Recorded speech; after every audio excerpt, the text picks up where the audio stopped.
Salut à tous, c'est Zencrat, bienvenue dans cette nouvelle vidéo sur un sujet dont je suis pas du tout habitué à parler, donc voilà, ça va être mon simulateur de vol. Donc je fais des Lego d'un côté, ma chaîne est surtout consacrée à des Lego depuis maintenant quasiment 5 ans, 5-6 ans, mais à côté de ça j'ai aussi un projet de... Bon, on atteint l'altitude de croisière, voilà, c'est normal. J'ai aussi un projet de cockpit de Boeing 737, donc c'est donc un home cockpit, totalement DIY, donc vraiment tout fait à la main, le bois coupé à la main, et puis bon, enfin DIY dans une certaine mesure, j'ai acheté voilà des panneaux, je vais essayer de vous le surexposer, c'est pas facile. Bref, voilà. Donc tout le MCP, donc ça c'est un bloc. Et puis après c'est donc voilà. Je vais vous faire une petite présentation rapide de tout ça. J'en profite pendant que je suis en vol. Donc là je fais un vol. Je suis au-dessus de la Bulgarie actuellement. Voilà. Le détail, je sais pas si le détail est important à préciser, mais voilà, je suis au-dessus de la Bulgarie avec un 737 de Transavia. Donc voilà, juste pour vous donner l'information. Donc tout d'abord, le cockpit, il fait environ 1,40 m. Donc en fait, c'est la taille d'un vrai cockpit de Boeing 737. C'est vraiment échelle 1 pour 1. Donc c'est vraiment sympathique. Les plans, parce qu'en fait tout ça c'est du bois, hein, c'est toute une structure en bois, donc on peut le voir là, avec des équerres et tout et tout. Tout le petit bordel, bordel qui est très propre d'ailleurs, hein, voilà. Donc tout le bois, toute la découpe du bois du... Donc ça c'est le MIP, donc le Main Instrument Panel. Donc c'est vraiment la partie centrale du cockpit, vraiment le corps on va dire. Et puis après donc là on a les winged, les glare shield, glare wing pardon. Donc c'est pour éviter les reflets sur les écrans, hein, glare voilà. Donc voilà, ça, le bois, le plan de... Il y a le flou qui s'installe à chaque fois. Le plan de découpe du bois, donc c'est sur le site de 737diysim.co.uk. Donc c'est un Britannique qui a créé tout ça, que je remercie d'ailleurs, hein.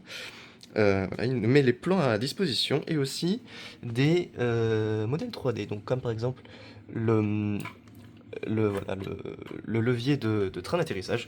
C'est un modèle 3D que j'ai téléchargé et imprimé. Pareil pour le yoke, hein, voilà, c'est un modèle 3D téléchargé et imprimé. Et le tiller, donc vraiment là, pour tourner au sol, c'est aussi fait en 3D. Donc tout ça c'est sur le site de cet homme-là.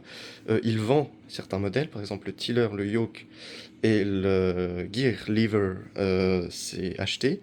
Par contre les plans de découpe du bois, c'est gratuit. Donc c'est vraiment du téléchargement et après on a découpé ça à la main. Donc voilà, c'est tout un travail manuel, donc c'est très sympa. Après, donc pour la présentation rapide, hein, je vais me baisser, c'est plus simple. Donc là on a on va dire un bon tiers d'overhead, vraiment les nécessaires, les indispensables de l'overhead pour démarrer les moteurs. Et les ceintures parce que c'est marrant, et puis la batterie parce que c'est plus intéressant quand même d'avoir la batterie. Donc tous ces panels-là, le câblage c'est fait main, c'est fait moi-même, les switches achetés séparément, et par contre les panels gravés, donc avec les gravures blanches de très très bonne qualité, je vais essayer de vous zoomer ça, hein, voilà, vous pouvez voir, c'est... Voilà, je vous fais une petite vue globale de à quoi ça ressemble. J'en profite si j'y pense pas. Si vous voulez plus de contenu sur le simulateur, sachant que là en ce moment je vais avoir un peu le temps de le faire, ça sera avec plaisir. Là je vous fais vraiment une présentation globale. Donc ces panels viennent aussi d'Angleterre. C'est un site qui s'appelle Cockpit Sim Parts, donc .co.uk aussi. Donc c'est un site internet où le gars vend des panneaux en PVC gravés et peints. Donc ça fait ce rendu ultra réaliste. Donc en fait c'est du PVC, c'est pas du métal, même si ça peut en avoir l'air. Enfin ça fait vraiment l'impression comme le vrai, c'est mat, c'est très sympa. Donc après voilà des switches, là je peux mettre le continuous, ça changera pas. Voilà, donc vous pouvez voir à quoi ça ressemble. Et puis après, tout ça c'est des switches, donc voilà, double position ou trois positions pour par exemple, euh, voilà, pour par exemple le no smoking. Donc ça c'est voilà, c'est bon comme ça. Ensuite, donc derrière tout ça, on a, je vais essayer de vous l'exposer correctement quand même, ce serait bien, si ça veut bien. Voilà. Donc derrière tout ça, on a un écran donc, qui est plaqué derrière. C'est un 21 neuvième en 2K. En parlant des écrans, c'est parfait pour l'exposition, nickel. Ici, on a deux écrans 4K de 32 pouces. Donc 32 pouces, 60 images par seconde. Mon simulateur tourne à environ 40-45, ce qui est largement suffisant. Pour ce qui est des panneaux préachetés, on va dire. Donc, j'ai le throttle de Thrustmaster. Donc c'est l'édition Airbus, mais je l'ai réutilisé. Mais je lui ai greffé des éléments imprimés en 3D pour vraiment avoir le ressenti du Boeing. Donc ça rend très très bien. Ensuite, j'ai quand même gardé la radio, dont je me sers pas forcément, mais c'est pour la forme. Donc la radio de chez Logitech, hein, c'est le pack Logitech que j'avais avant. En parlant de pack, donc ici, c'est pas facile de vous montrer. Ah bref, si on voit quand même. Voilà. Le rudder de Thrustmaster, hein, donc c'est un bon produit également que je pense changer prochainement parce que j'aimerais bien des rudders où les pédales sont moins plates en fait, sont vraiment comme le Boeing en fait, c'est pas mal. Voilà, ça c'est très récent, je me suis mis une petite table là, j'ai acheté une petite table pour mettre clavier et souris et ordinateur parce que c'est important quand même de préciser pour l'ordinateur, c'est pas très rangé autour mais c'est pas grave. Donc l'ordinateur, donc vous le voyez, hein, une RTX 2080. Ici, on a un Ryzen 7 3700X. Et à côté, je vais le rezoomer du coup, on a 32 Go de RAM, donc en 4x8. Donc ça tourne très très bien, refroidi à l'eau, avec un water cooling très sympathique, que vous pouvez voir juste ici. Donc tout ça, voilà, ça tourne très très bien, et ça a fait ses preuves pendant quelques temps maintenant, hein, ça fait quelques temps. Donc voilà. Je pense que j'ai fait à peu près le tour. Je vais pas vous montrer le câblage en haut parce que c'est vraiment chaotique, donc c'est pas vendeur de vous montrer ça. Par contre, je peux vous faire un light test.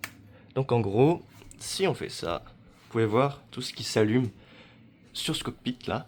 Donc c'est vraiment voilà, les indispensables, mais ça marche déjà très bien. Ça me permet de faire beaucoup de choses.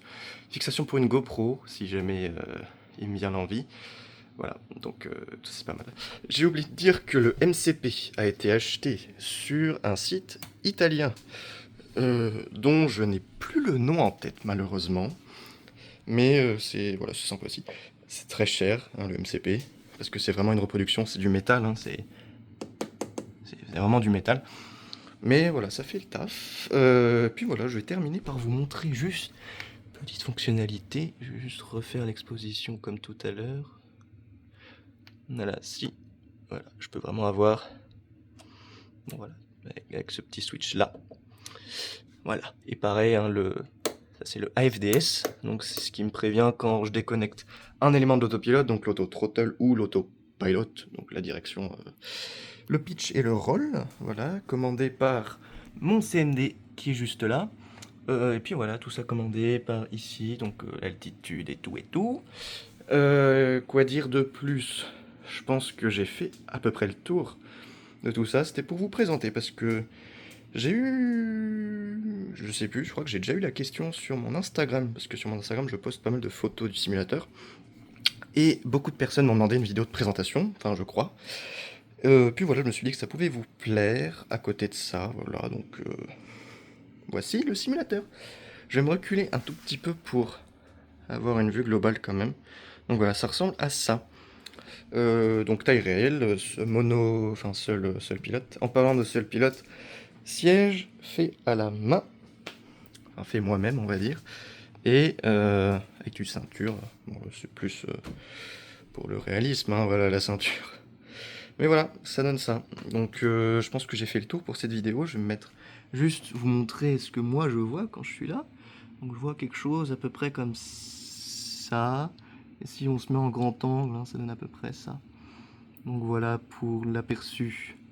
Je pense que... Alors soit, parce que je sais pas encore ce que je vais faire de cette vidéo, soit à la suite, je vous mets un extrait d'une session d'atterrissage, un décollage, enfin peut-être plutôt un atterrissage, avec le cockpit. Ou alors, je vous ferai une vidéo séparée, ça sera sûrement ça. Voilà, donc là c'est juste pour vous présenter tout ça. Et puis vous demander si ça vous intéresse d'en voir plus à ce sujet. Donc voilà, merci d'avoir regardé cette vidéo. N'hésitez pas à vous abonner, partager, liker et commenter. Dites-moi ce que vous en pensez dans les commentaires. Et puis n'oubliez pas de voter pour quand même, parce qu'on retourne quand même au Lego à la fin. N'oubliez pas de voter pour mon projet de 737-200 sur Lego Ideas, qui a récemment atteint les 5500 supporters. Donc c'est très sympa.